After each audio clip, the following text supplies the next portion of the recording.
Hi, Calculus. Here are your notes for tonight. It is August 21st. It's been a hectic afternoon. Just got finished with pre-calculus notes. Did not go as planned. So yours are even later, but here they are. Looking at what we're doing, we're going to do this today, and we're going to have one more video for you guys to watch tomorrow night. We will do an activity or work on problems again on Friday, and that'll give you all weekend to study for your quiz. Your quiz is going to be on Monday, not Friday. So your quiz is on Monday. We've got these notes tonight. We've got another set of notes for tomorrow night. Quiz on Monday. We will still have our test next Thursday. All right, here we go. Suppose the limit of f of x at some value a as x approaches a is L, and the limit as x approaches a of g of x is M. Then we have these properties of limits, and we're going to put them in terms of L and M. So if we have addition, what do you think it's going to be? We're going to take the limit of f of x as it approaches a and add it to the limit of g of x as x approaches a. In other words, we're going to add L plus M. All right, if they're subtracted, same thing, what's going to change? You guessed it, the subtraction sign. So we're going to take the limit of f of x, subtract the limit of g of x, both of them as x approaches a. That's going to be L minus M. If we divide them, it's going to be the limit of f of x divided by the limit of g of x as x approaches a on both of those. That's going to give you L divided by M. So there's nothing terribly crazy about these, right? What do you think it's going to be if they're multiplied? What are you going to do with L and M? We're going to multiply them, Miss Harris. This is light work, Miss Harris. I know. So here we go, L times M. All right, here's a little C. I think we need to work about 7 before we talk about this one. But the limit as x approaches a of c. Well, c just means some constant. So if this is some number in here, no variable, some number, then this is just equal to c. So the limit of a function as x approaches a of a number is just going to be that number. So then for this limit here, you can think about it 2 different ways. You could say, well, it's the limit as x approaches a of c times, because we have the multiplication one here, the limit as x approaches a of f of x. Well, we said the limit of this guy was c, the limit of this guy is L, so this is going to be c times L. Or you can think of, well, I'm just going to pull this guy kind of out of it and make it c times the limit of x times a of f of x, which would also be c times L. Whichever way you want to think about it. All right, and the last one is when we have an exponent. So this would be the limit, as x approaches a of f of x, and we're going to pull that exponent out. We're going to find the limit of this guy and raise it to the p power. So this is going to be the limit raised to the p power.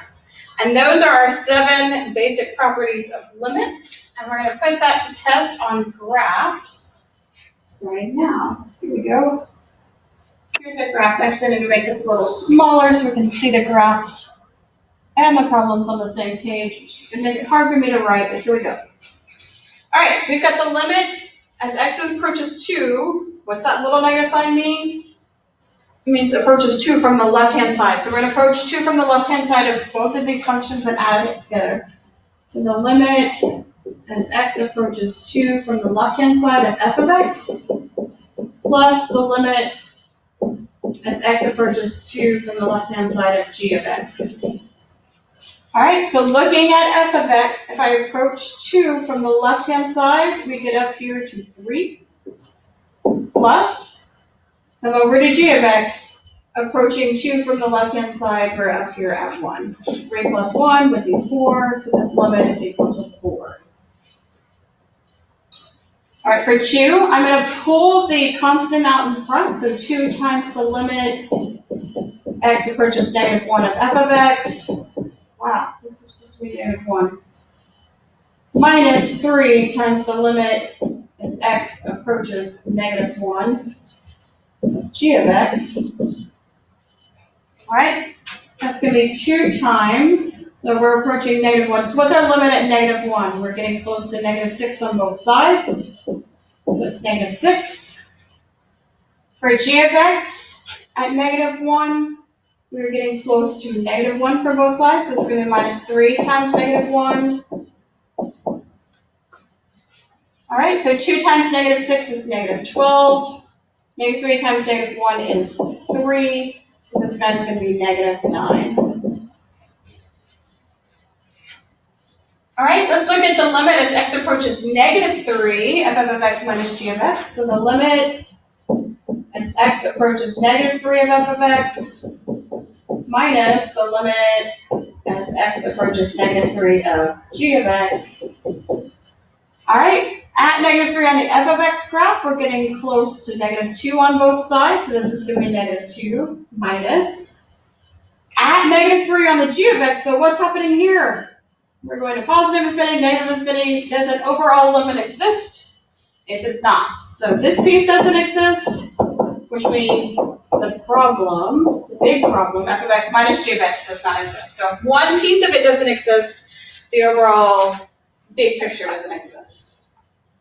All right, let's look at this one here. I'm going to pull out the -2 times the limit as x approaches, oops, don't want to move that all the way over there. X approaches 6 of f of x over the limit as x approaches 6 of g of x. So this is going to be -2. What's our limit at 6 here? Coming into -4 on either side. So that's going to be -2 times -4 over 6 on g of x. We're up here at positive 6 on both sides. So we have negative times negative, that's positive 8 over 6. Reduces down to 4/3.